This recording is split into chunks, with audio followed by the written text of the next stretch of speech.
Have you ever felt blindsided by the people you trusted most? Friends, family, lovers, the ones who swore they'd stand beside you when things got dark, until they didn't.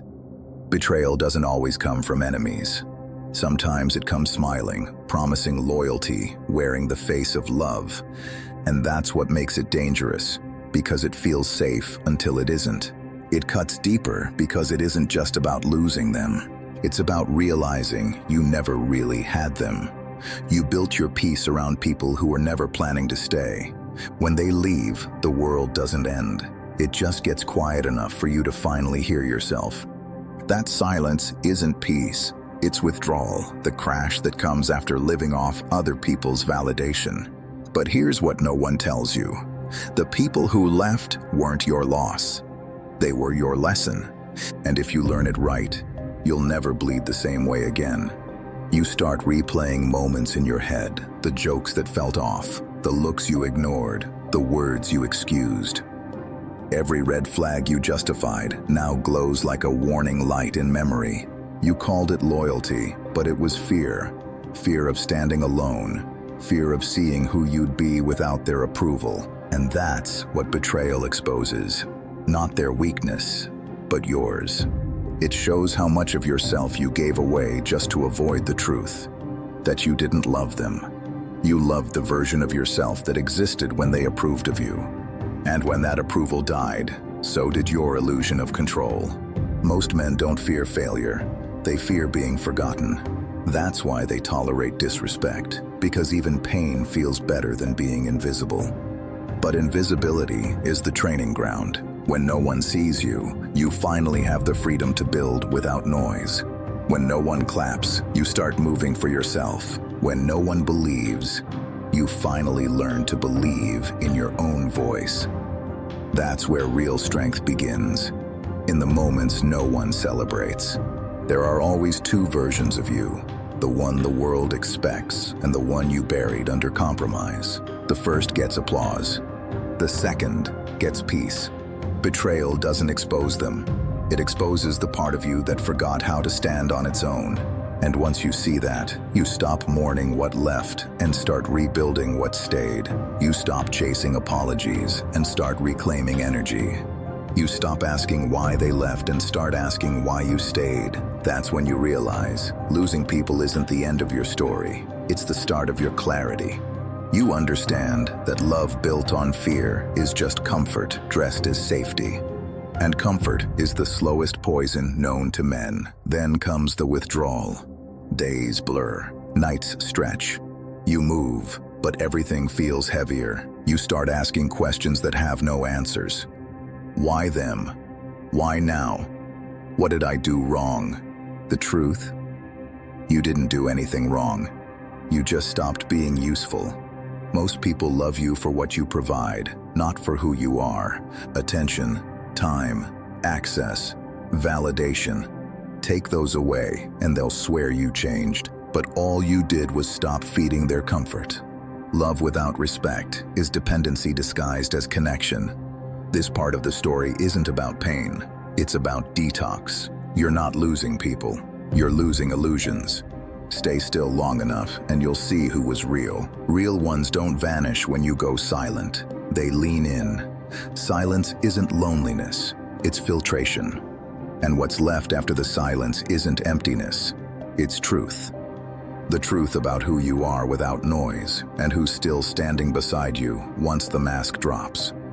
One morning, the fog lifts.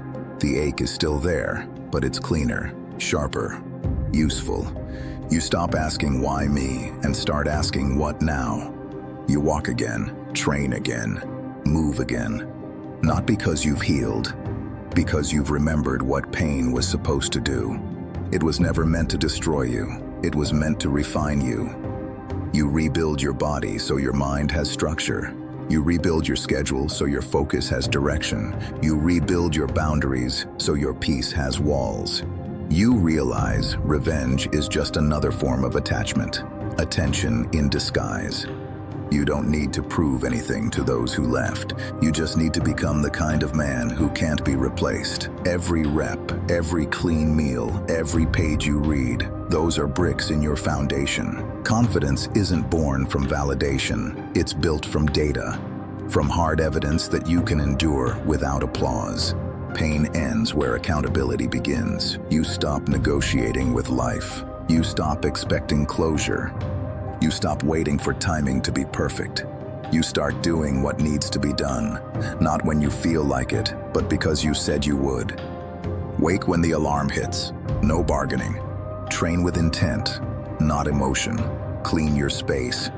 It reflects your mind. Cut your distractions. They're thieves dressed as comfort. Simplicity becomes your luxury. You'll notice something strange.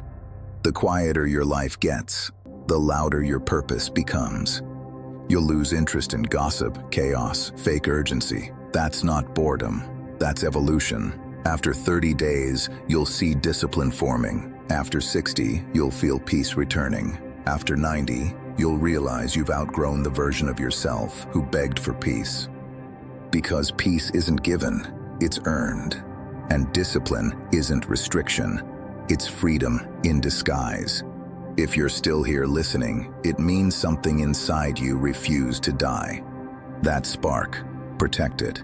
Feed it with order, not emotion. Because emotion fades, but order compounds. The truth is, no one's coming. Not her, not them, not anyone. You are the rescue mission. And once you accept that, you stop being the man who reacts and become the man who decides. Somewhere right now, another man is realizing the same truth.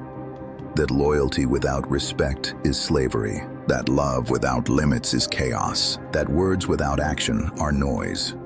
This is where men wake up. Where silence becomes sacred. Where structure becomes peace. You don't have to announce it. You just live it. Men who follow the code don't chase attention.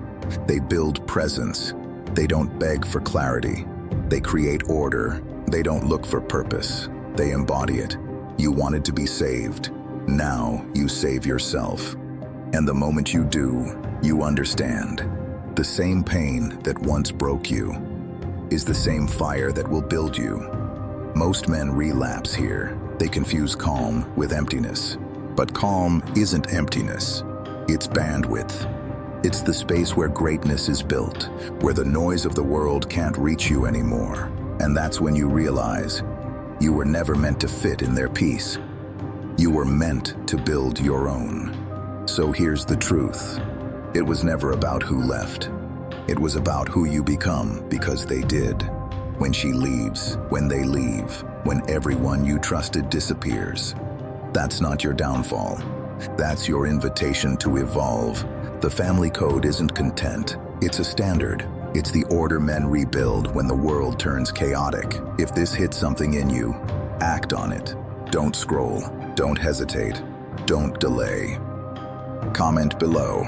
I follow the code.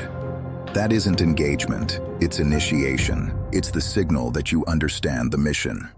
Because movements don't start with millions. They start with men who refuse to stay asleep. You don't need closure. You need calling. Welcome to the family code, where silence becomes strength, strength becomes standard, and standard becomes legacy.